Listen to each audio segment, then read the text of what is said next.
जय हिंद दोस्तों, वंदे मातरम। आप सभी का स्वागत है यूट्यूब चैनल GCCP पर।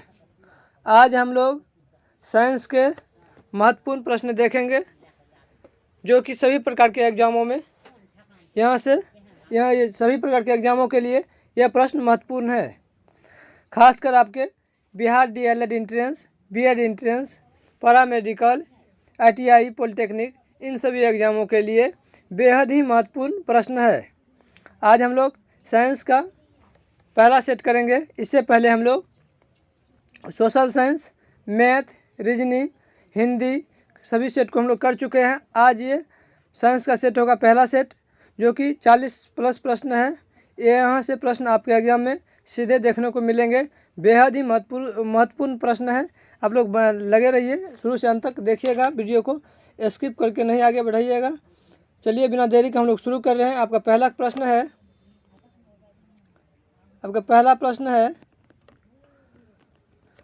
प्रश्न क्या है? किसी ठोस पदार्थ का सीधे वाष्प में परिवर्तन कहलाता है। प्रश्न है, किसी ठोस पदार्थ का सीधे वाष्प में परिवर्तन कहलाता है। ये बोल रहा है क्या? मानिए कि एक पदार्थ है ठोस, ये ठोस हो गया। बी क्या है? द्रव है। और सी क्या है? गैस है। ABC, ये ठोस, द्रव, गैस है। हम लोग जानते हैं ये प्रोसेस क्या होता है। अगर ठोस को हम लोग गर्म करेंगे तो ये द्रव में कन्वर्ट होगा। द्रव को अगर हम लोग गर्म करेंगे तो ये वाष्प में कन्वर्ट होता है, गैस में कन्वर्ट होता है। फिर अगर हम लोग गैस को ताप कम करेंगे तो ये द्रव बनता है। फिर द्रव को कम करेंगे तो ये ठोस बनता है। लेकिन जब ये ठोस को गर्म करने पर डायरेक्ट ये बिना द्रव में परिणत हुए ये डायरेक्ट गैस बन जाए, और अगर गैस को ठंडा करने पर बिना द्रव में परिणत किए हुए ये ठोस बन जाए, तो यह प्रक्रिया क्या कहलाता है? यही कहलाता है प्रक्रिया ऊर्ध्वपातन। आपका ऑप्शन नंबर डी जो क्या कहलाता है? ऑप्शन नंबर घ, ऊर्ध्वपातन राइट आंसर हो जाएगा। ऊर्ध्वपातन, किसी ठोस पदार्थ को बिना द्रव में परिणत हुए गैस बन जाए और गैस में बिना द्रव में परिणत हुए ठोस बन जाए, तो यह प्रक्रिया ऊर्ध्वपातन कहलाता है, जो कि बेहद ही इम्पोर्टेंट प्रश्न है। ये आप लोग प्रोसेस भी समझ गए। चलिए अगला प्रश्न है आपका। अगला प्रश्न है, वाष्पन की प्रक्रिया से उत्पन्न होती है। तो वाष्पन की प्रक्रिया से क्या उत्पन्न होती है? गर्मी, ठंडक, ताप में वृद्धि, इनमें से कोई नहीं। तो जब वाष्पन की क्रिया होगी तो उसमें हमें क्या महसूस होगा? ठंडक महसूस होता है। क्या महसूस होता है? ठंडक महसूस होगा। चलिए अगला प्रश्न है आपका। अगला प्रश्न है, वायु का दाब जैसे जैसे घटता है वैसे वैसे द्रव का क्वथनांक क्या होता है? बढ़ता है, घटता है या स्थिर रहता है? इनमें से कोई नहीं। फिर से एक बार प्रश्न को समझिए। प्रश्न है, वायु का दाब जैसे जैसे घटता है वैसे वैसे द्रव का क्वथनांक क्या होता है? तो ये द्रव का क्वथनांक क्या होगा? घट जाएगा। अगला आपका प्रश्न है, गैस का द्रव में परिवर्तन कहलाता है। गैस का द्रव में परिवर्तन कहलाता है। तो आपका राइट आंसर क्या हो जाएगा? पहले ऑप्शन देख लेते हैं हम क्या? गैसीकरण या ऊर्ध्वपातन या संघनन, जमना। तो गैस का द्रव में परिवर्तन कहलाता है ये संघनन, मतलब इकट्ठा हो रहा है, जमा हो रहा है। गैस बिखरे हुए रहते हैं द्रव की अपेक्षा में, तो वह गैस क्या हो रहा है? गैस का कण एक जगह इकट्ठा हो रहा है, जमा हो रहा है, वह द्रव के रूप में परिवर्तन हो गया। यही क्या कहलाता है? संघनन कहलाता है। राइट ऑप्शन ग नंबर होगा। चलिए अगला प्रश्न हम लोग देख रहे हैं। अगला आपका प्रश्न है,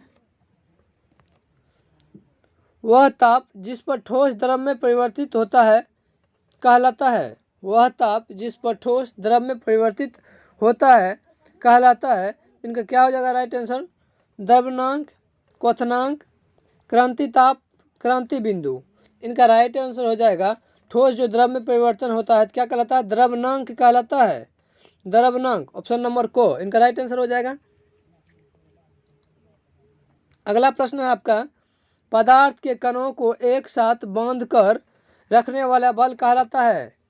पदार्थ के कण हो, दुनिया में जो भी पदार्थ है वह किसी न किसी बल के कारण ही उनके पार्टिकल वो क्या होता है? आपस में जुड़े रहते हैं। तो वो कौन सा बल के कारण आपस में जुड़े रहते हैं?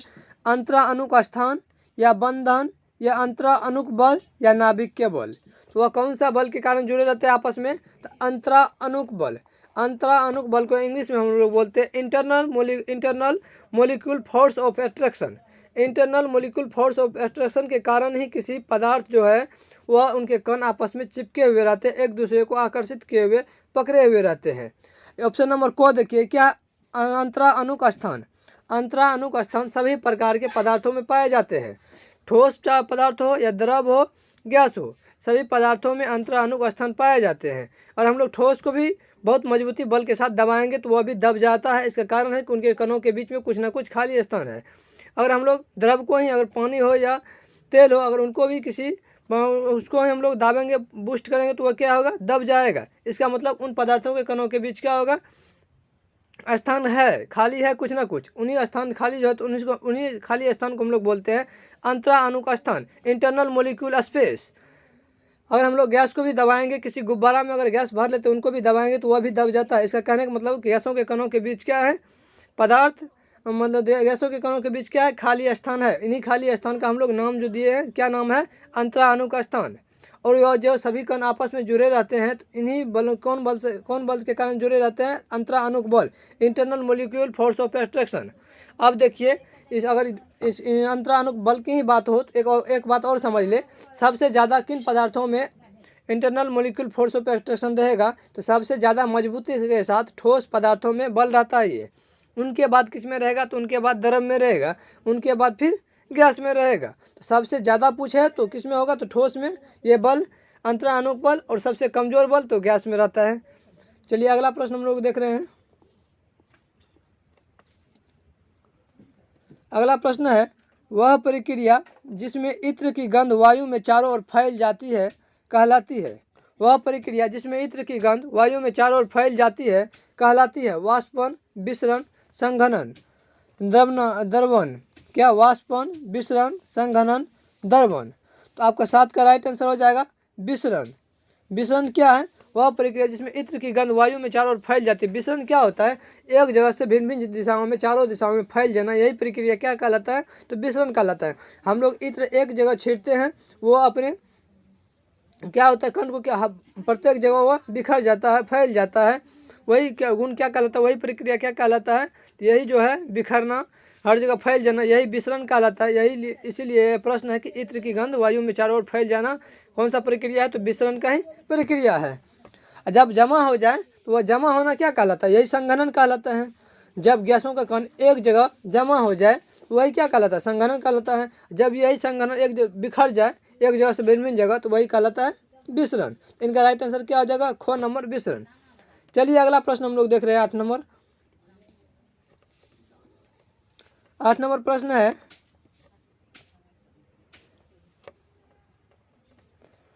अगला आपका प्रश्न है, बर्फ का एक टुकड़ा जल की सतह पर तैरता रहता है क्योंकि यह जल से भारी होता है। बर्फ और जल का घनत्व समान होता है। बर्फ जल से हल्की होती है। बर्फ का घनत्व जल से अधिक होता है। प्रश्न क्या है? प्रश्न को एक बार फिर से पढ़िए।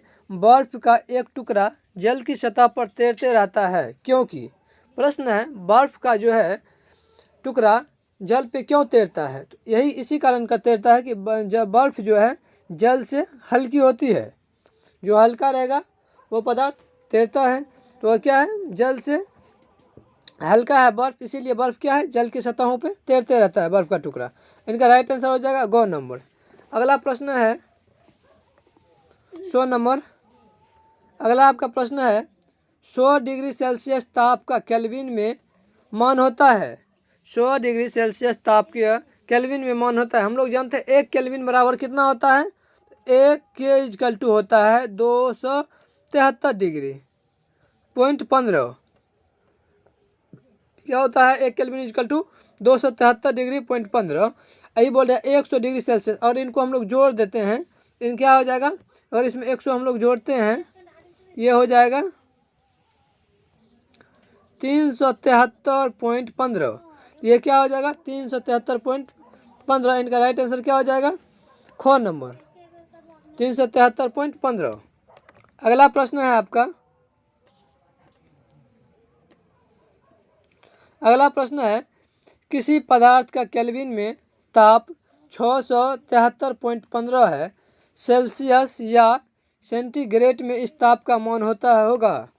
तो हम लोग क्या करेंगे, 673 है, अगर इनको सेल्सियस या सेंटीग्रेड में करना हो कन्वर्ट, तो हम लोग क्या करेंगे, इनसे 200 घटाएंगे, तो 200 घटा देंगे, 673 महीना 0.15 से 200 घटाएंगे, क्या हो जाएगा 473.15। ऑप्शन नंबर गो इनका राइट आंसर हो जाएगा। अगला प्रश्न है, सौर मंडल में प्लाज्मा अवस्था की उत्पत्ति का कारण है। सौर मंडल में प्लाज्मा अवस्था की उत्पत्ति का कारण है। सबसे पहले तो हम लोग ये समझेंगे कि प्लाज्मा अवस्था क्या होता है। तो हम लोग जानते हैं क्या पदार्थ की कितनी अवस्थाएं होती है। हम लोग मुख्य रूप से जानते हैं पदार्थ की 3 अवस्थाएं होती है, लेकिन अगर हम लोग पृथ्वी प्लस वायु अंतरिक्ष की बात करें तो पदार्थ की 5 अवस्था है। इसमें से 5 की टोटल 5 अवस्था है। अगर हम लोग पृथ्वी और वायुमंडल की बात करें तो टोटल 5 अवस्था में पाए जाते हैं पदार्थ। हम लोग अपने दैनिक जीवन में 3 ही अवस्थाओं का ज़्यादातर उपयोग करते हैं। वह कौन सा है, तो ठोस है, द्रव है, गैस है। ठोस द्रव गैस को हम लोग क्या करते हैं, पृथ्वी पर अक्सर हमारे शरीर में भी ठोस द्रव गैस से मिलकर बना हुआ है। अक्सर इनका प्रयोग हम अपने दैनिक जीवन में करते हैं और पृथ्वी पर पाए जाते हैं।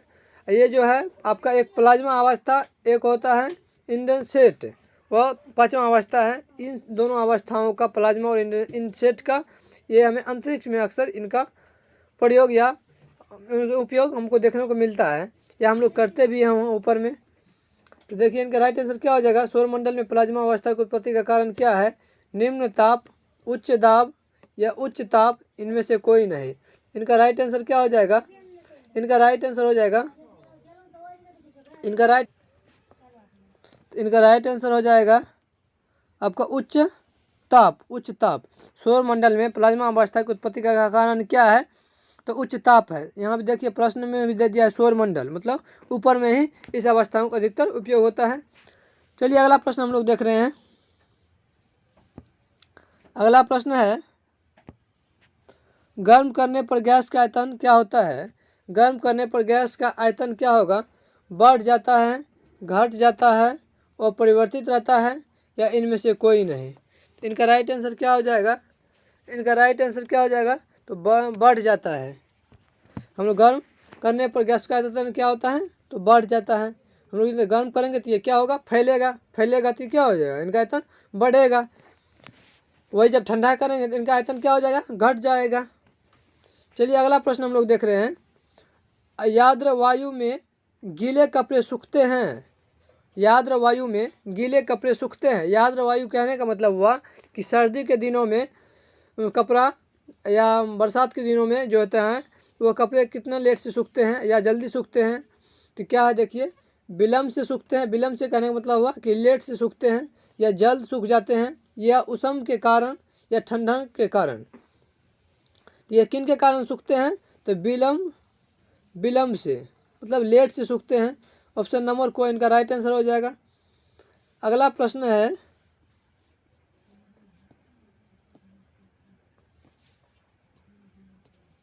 आपका अगला प्रश्न है क्या, हवादार जगहों पर गैस के वाष्पन का वेग क्या होता है।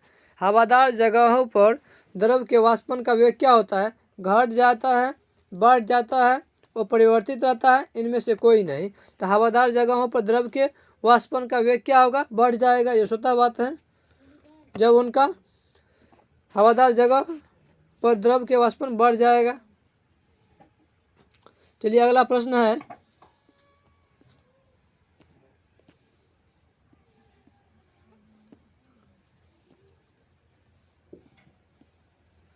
अगला प्रश्न है कि निम्न में से कौन सा पदार्थ लेंस बनाने के लिए प्रयुक्त नहीं किया जा सकता है। देखिए लेंस बनाने के लिए हम लोग जल का भी प्रयोग करते हैं, कांच का भी प्रयोग करते हैं, प्लास्टिक का भी प्रयोग करते हैं, लेकिन मिट्टी का प्रयोग नहीं करते हैं। यही क्या हो जाएगा, आपका राइट आंसर मिट्टी हो जाएगा। इनका हम लोग लेंस बनाने में प्रयोग नहीं करते हैं। अगला प्रश्न है आपका, एक उत्तल लेंस का क्षमता 1 डायोप्टर है, तो लेंस की फोकस दूरी क्या होगी। तो लेंस की फोकस दूरी क्या हो जाएगी, 25 चौके 100, तो 100 सेंटीमीटर। ऑप्शन नंबर सी इनका राइट आंसर हो जाएगा। लेंस की क्षमता क्या होता है, लेंस का सही मात्रा डायोप्टर होता है। क्या डायोप्टर को हम लोग डी से डिनोट करते हैं। डायरेक्टर को डी से डिनोट करते हैं। चलिए अगला प्रश्न है आपका, क्या किसी बीम का प्रश्न है, किसी बीम का वास्तविक तथा समान साइज का प्रतिबिंब प्राप्त करने के लिए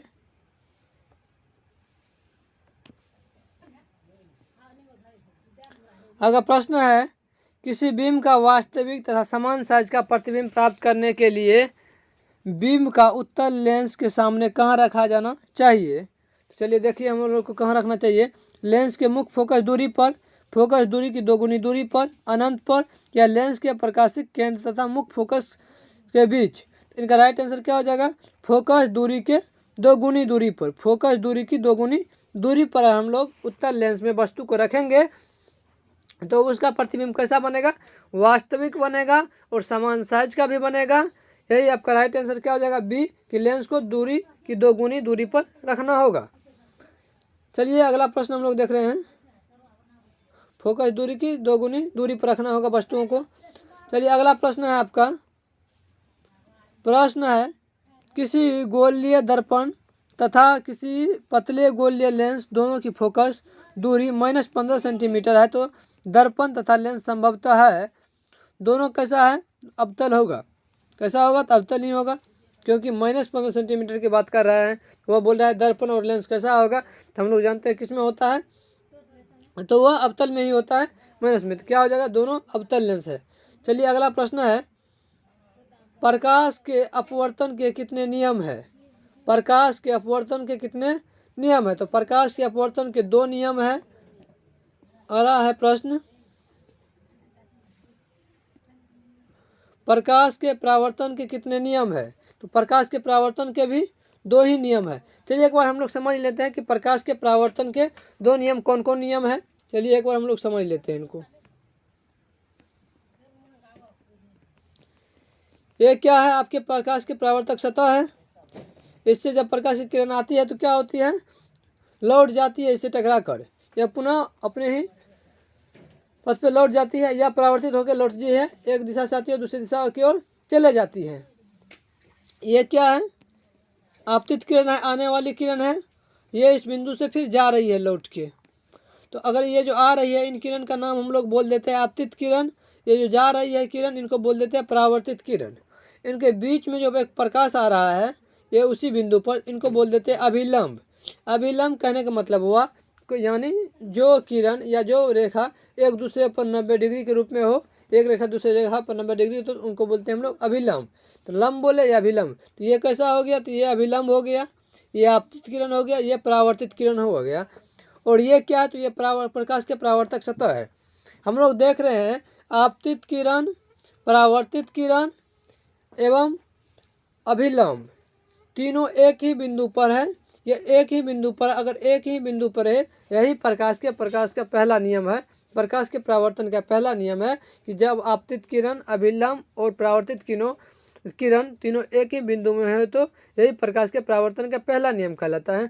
दूसरा नियम ये है, ये जो अभिलंब है और आपतित किरण है इनके बीच जो एंगल बन रहा है वो जितना मान के चलिए कि θ1 बन रहा है, फिर ये अभिलंब और परावर्तित किरण इनके बीच θ2 बन रहा है। तो जितना ये एंगल बनेगा उतना ही एंगल क्या बनेगा, ये हम लोग जब बराबर बनता है तो θ1 इजकल टू क्या लिख सकते हैं, θ2। हम लोग θ1 मतलब आपतन कोण, इन कोण को बोल देते हैं आपतन कोण, इस कोण को बोल देते हैं परावर्तन कोण। तो आपतन कोण का मान हम लोग आपतन कोण को I से डिनोट करते हैं और परावर्तन कोण को R से डिनोट करते हैं। तो जब दोनों कोण आपस में बराबर हो तो यही प्रकाश के परावर्तन का दूसरा नियम है कि आपतन कोण परावर्तन कोण के बराबर होते हैं। यही प्रकाश के परावर्तन का दूसरा नियम है। तो हम लोग क्या देखें, प्रकाश के परावर्तन के 2 नियम होते हैं। पहला नियम हुआ कि प्रकाश के परावर्तन के सतह पर हमने देखे एक ही बिंदु पर आपतित किरण, परावर्तित किरण और अभिलंब तीनों एक ही बिंदु पर पड़ा, उनको पहला नियम हो गया। और आपतन कोण और परावर्तन कोण के बराबर हुआ, यह प्रकाश के परावर्तन का दूसरा नियम हो गया। चलिए अगला हम लोग प्रश्न फिर बात कर रहे हैं। अगला आपका प्रश्न है, अगला प्रश्न है सरल सूक्ष्मदर्शी में किसका उपयोग होता है। सरल सूक्ष्मदर्शी में किसका उपयोग होता है, तो यह उत्तल लेंस का होता है, उत्तल लेंस का होता है। चलिए अगला प्रश्न है, किसी माध्यम के अपवर्तनांक का मान होता है, किसी अपवर्तनांक के माध्यम का मान होता है sin i बटे sin r। यही जो sin i बटे sin r है ये प्रकाश की अपवर्तन का दूसरा नियम है। ये क्या है? दूसरा नियम है, सेकेंड लॉ है। ये सेकेंड लॉ है प्रकाश के परावर्तन के, कि इनका sin i बटा sin r। इन्हीं sin i बटा sin r को बोलते हैं स्नेल का नियम या प्रकाश के अपवर्तन का दूसरा नियम। चलिए अगला हम लोग देख रहे हैं।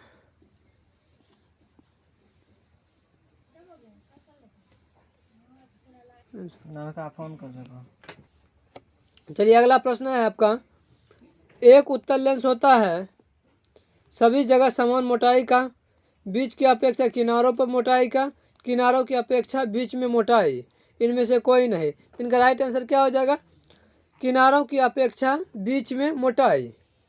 क्या होता है? किनारों की अपेक्षा बीच में मोटा होता है। कौन सा? तो उत्तल लेंस। चलिए अगला प्रश्न हम लोग देख रहे हैं। अगला प्रश्न है, अवतल लेंस का आवर्धन m है, m के बराबर होता है। अवतल लेंस का आवर्धन m के बराबर होता है। क्या होगा? u बटे v, u बटे v या u इंटू v या u प्लस v या u बटे v बटे u। m बराबर क्या होता है? u बटे v बटे u। राइट आंसर हो जाएगा इनका डी नंबर, कि आवर्धन m बराबर अवतल लेंस में m is equal to v by u। अगला प्रश्न है आपका, गोलीय दर्पण में फोकसांतर एवं वक्रता त्रिज्या के बीच संबंध है। गोलीय दर्पण में फोकसांतर एवं वक्रता त्रिज्या के बीच की संबंध है। तो क्या है? हम लोग जानते हैं F बराबर क्या होता है? F बराबर R बाय 2। क्या होगा? F बराबर R बाय 2। इनको अगर हम लोग आपस में कोना कोनी गुना करते हैं तो क्या हो जाएगा? 2F बराबर R। आपका राइट आंसर क्या हो जाएगा? R बराबर 2F, R बराबर 2F। चलिए अगला हम लोग प्रश्न देख रहे हैं। 26 नंबर प्रश्न है आपका। अगला प्रश्न क्या है? प्रश्न है, निर्गत किरण एवं अभिलंब के बीच के कोण को कहते हैं आपतन कोण, परावर्तन कोण, निर्गत कोण, इनमें से कोई नहीं। आपका 26 का राइट आंसर क्या हो जाएगा? 26 का क्या हो जाएगा? तो निर्गत कोण। निर्गत किरण एवं अभिलंब के बीच के कोण को कहते हैं निर्गत कोण। अगला प्रश्न है, 1 मीटर फोकस दूरी वाले उत्तल लेंस की क्षमता होती है। 1 मीटर फोकस दूरी वाले उत्तल लेंस की क्षमता कितना होता है? तो एक डायप्टर बराबर कितना होता है? 1 डायप्टर बराबर 100 सेंटीमीटर। 100 सेंटीमीटर कहे या एक डायप्टर बराबर 1 मीटर बोले, दोनों एक ही बात है। 1 मीटर इजकल टू 100 सेंटीमीटर। चलिए अगला प्रश्न हम लोग देख रहे हैं। अगला प्रश्न है 28 नंबर। क्या किसी अवतल दर्पण द्वारा काल्पनिक सीधा आवर्धित प्रतिबिंब बनता है जब वस्तु की स्थिति होती है दर्पण तथा उसके फोकस के बीच, फोकस तथा वक्रता केंद्र के बीच, वक्रता केंद्र पर या वक्रता केंद्र से परे, मतलब बाहर। तो इनका राइट आंसर हो जाएगा दर्पण तथा उसके फोकस के बीच। अगला प्रश्न है आपका,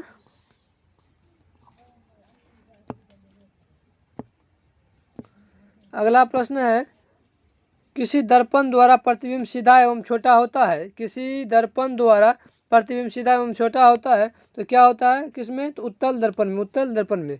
अवतल दर्पण है अभिसारी। अवतल दर्पण कैसा है? अभिसारी। जब बोले कि उत्तल दर्पण कैसा है तो वह कैसा हो जाएगा? अपसारी हो जाएगा उत्तल दर्पण।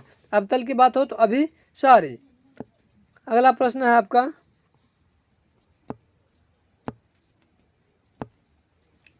हृदय से रक्त रुधिर को संपूर्ण शरीर में पंप किया जाता है। हृदय से रक्त रुधिर को संपूर्ण शरीर में पंप किया जाता है। फेफड़ा द्वारा, नीले द्वारा, अलिंदों द्वारा, इनमें से सभी। 31 का राइट आंसर क्या हो जाएगा? 31 का राइट आंसर हो जाएगा नीले द्वारा। क्या होता है? हृदय से रक्त का रुधिर को संपूर्ण शरीर में पंप जो किया जाता है, प्रेशर दिया जाता है, किसके द्वारा दिया जाता है? तो नीले द्वारा दिया जाता है। अगला है प्रश्न आपका, ECG का पूरा नाम लिखिए। ECG का पूरा नाम क्या है? इलेक्ट्रोकार्डियोग्राम या इलेक्ट्रोकार्डियोग्राम या इलेक्ट्रोकोपरेशंसग्राम या इनमें से कोई नहीं। तो इनका राइट आंसर हो जाएगा इलेक्ट्रोकार्डियोग्राम, 32 का बी नंबर, जो कि राइट आंसर हो जाएगा। अगला प्रश्न है, मैग्नीशियम पाया जाता है क्लोरोफिल में, लाल रक्त कण में, वर्णिक लवण में, श्वेत रक्त कण में। इनका राइट आंसर हो जाएगा क्लोरोफिल में। मैग्नीशियम कहाँ पाया जाता है? तो क्लोरोफिल में पाया जाता है। अगला है 34 नंबर आपका प्रश्न। 34 नंबर प्रश्न है, निम्नलिखित में से किसे कोशिका का ऊर्जा मुद्रा के रूप में जाना जाता है? निम्नलिखित में से कोशिका का ऊर्जा मुद्रा के रूप में जाना जाता है। प्रश्न है, अति ऑप्शन है ADP, ATP, DTP, PDP। तो 34 का राइट आंसर क्या हो जाएगा? ATP। ये क्या होता है? कोशिका का ऊर्जा मुद्रा के रूप में जाना जाता है। अगला प्रश्न है आपका, पादप में जाइलम उत्तरदायी है। पादप में जाइलम उत्तरदायी है। हम लोग जानते हैं क्या, दो प्रकार के पादप में ये क्या होता है, उत्तक होते हैं, एक जाइलम एक फ्लोएम। तो जाइलम और फ्लोएम, यहाँ किन की बात कर रहा है? तो यहाँ जाइलम की बात कर रहा है। बोल रहा है कि पादप में जाइलम का उत्तरदायी है। तो पादप में क्या करता है जाइलम? जल का वहन के लिए, भोजन का वहन के लिए, एमिनो अम्ल के वहन के लिए, ऑक्सीजन का वहन के लिए। इनका राइट आंसर हो जाएगा जल के वहन के लिए। मतलब पेड़ पौधे में जल को एक जगह से दूसरे जगह पहुंचाने का काम कौन करता है? तो जाइलम ही उत्तरदायी होता है। अगला प्रश्न है आपका 36 नंबर। 36 नंबर प्रश्न है, पत्तियों में गैसों का आदान प्रदान कहाँ होता है? शिरा में, रंध्र में, मध्य शिरा में, इनमें से कोई नहीं। तो किसके द्वारा होता है और कहाँ होता है? तो रंध्र में होता है। रंध्र मतलब पत्ते में जो छोटे छोटे छिद्र होते हैं उसे हम लोग रंध्र बोलते हैं। अगला आपका प्रश्न है, रक्त का कौन से अवयव घायल स्थान से रक्त स्राव के मार्ग को रक्त का थक्का बनाकर अवरुद्ध करता है? तो कौन करता है? प्लेटलेट्स। ऑप्शन नंबर सी इनका राइट आंसर हो जाएगा। फिर अगर 38 नंबर है, ऑक्सीजन है। ऑक्सीजन क्या है? वसा है, एंजाइम है, हार्मोन है, कार्बोहाइड्रेट है। तो क्या ऑक्सीजन एक प्रकार की वसा है। ऑप्शन नंबर ए इनका राइट आंसर हो जाएगा। अगला प्रश्न है आपका, द्विखंडन है। अगला प्रश्न है, द्विखंडन होता है अमीबा में, पैरामेशियम में या लेशिमिनिया में, इनमें से सभी। 39 का राइट आंसर क्या हो जाएगा? अमीबा में। द्विखंडन किस में होता है? तो अमीबा में होता है। अगला प्रश्न है, इथाइल अल्कोहल किस प्रकार के शोषण में बनता है? इथाइल अल्कोहल किस प्रकार के शोषण में बनता है? तो वायवीय, अवायवीय या AB दोनों में। 40 का राइट आंसर हो जाएगा अवायवीय में। इथाइल अल्कोहल जो शोषण जो है अवायवीय में बनता है। अगला प्रश्न है, पौधे में शोषण के अंतर्गत ADP टूटने से कितनी ऊर्जा की मुक्त होती है, निकलती है? तो 3.5, ऑप्शन नंबर 3.5 किलो जूल प्रति मोल। ऑप्शन नंबर सी जो इनका राइट आंसर हो जाएगा। जब ADP टूटती है तो उनसे कितना ऊर्जा निकलता है? तो 3.5 kg प्रति मोल। अगला प्रश्न है आपका 42 नंबर। 42 नंबर प्रश्न है, क्या प्रकाश संश्लेषण की क्रिया में ऑक्सीजन बाहर निकलता है? जल से, CO2 से, ग्लूकोज से, डिक्टियोजना या डिक्टियोजोम से? इनका राइट आंसर क्या हो जाएगा? जल से। प्रकाश संश्लेषण की क्रिया में ऑक्सीजन जो निकलता है किन से निकलता है? जल से ही निकलता है। तो ये आपका हम लोग अभी टोटल प्रश्न हम लोग 42 प्रश्न देखें, जो कि 28 मिनट में हम लोग 42 प्रश्नों को किए हैं, जो कि आपका बेहद ही महत्वपूर्ण सभी प्रश्न था आपके सभी प्रकार के एग्जामों के लिए। यहाँ से आप किसी भी प्रकार के एग्जामों का कोई प्रीवियस ईयर का पेपर उठा लीजिए और यहाँ से टैली कीजिएगा। अगर आप बनाए होंगे प्रीवियस तो आपको समझ में आ गया होगा कि आपके ही प्रीवियस ईयर से टैली कर रहा है आपके प्रश्न, और यहीं से प्रश्न आपके बनेंगे एग्जामों में। चाहे किसी भी प्रकार के किसी भी स्टेट का एग्जाम हो, या बिहार हो, यूपी हो, या किसी भी एग्जाम हो, सेंट्रल एग्जाम हो या स्टेट एग्जाम हो, यहीं से आपके GS का प्रश्न डायरेक्ट देखने को मिलेंगे। बेहद ही महत्वपूर्ण प्रश्न है। आप सभी को अगर ये वीडियो अच्छे लगे होंगे तो आप सभी अपने ज़रूर दोस्तों को शेयर कीजिए और साझा कीजिए अपने दोस्तों के साथ, और अपने कमेंट बॉक्स के माध्यम से अपना राय दे दीजिए कितना क्या अच्छा लगा, या आप किसमें कुछ सुधार की ज़रूरतें हैं, या कहीं अगर किसी भी प्रश्न में आपको समझने में दिक्कत हुई तो आप मुझे कमेंट बॉक्स के माध्यम से आप कमेंट कर दें, और हम उन्हें उन पर नेक्स्ट वीडियो में हम उनको इम्प्रूव कर लेंगे कि उसमें क्या आपको कहाँ प्रॉब्लम हुई, आप हमें विश्लेषण करके आपको हम बता देंगे। और आप सभी को अगर अच्छा लगे वीडियो तो आप लोग लाइक कीजिए, सब्सक्राइब कीजिए, शेयर कर दीजिए और कमेंट बॉक्स के माध्यम से आप हमें राय ज़रूर दें। और इनका PDF चाहते हो तो आप लोग PDF इनका आपको मिल जाएगा। PDF का नाम है, PDF जो मिलेगा टेलीग्राम चैनल पे मिलेगा, वह AK अमर 74, AK अमर 74, ये आपका टेलीग्राम ID है। इन भी पर मिलेगा आपको। AK अमर 74 पे जाइए, वहाँ आपको मिल जाएगा, या नहीं तो AK अमर स्टडी, AK अमर स्टडी चैनल पे आप जाइए, टेलीग्राम से ज्वाइन कीजिए, वहाँ आपके PDF सभी वीडियो से पहले ही अवेलेबल है। आज का वीडियो हम वहीं समाप्त करते हैं।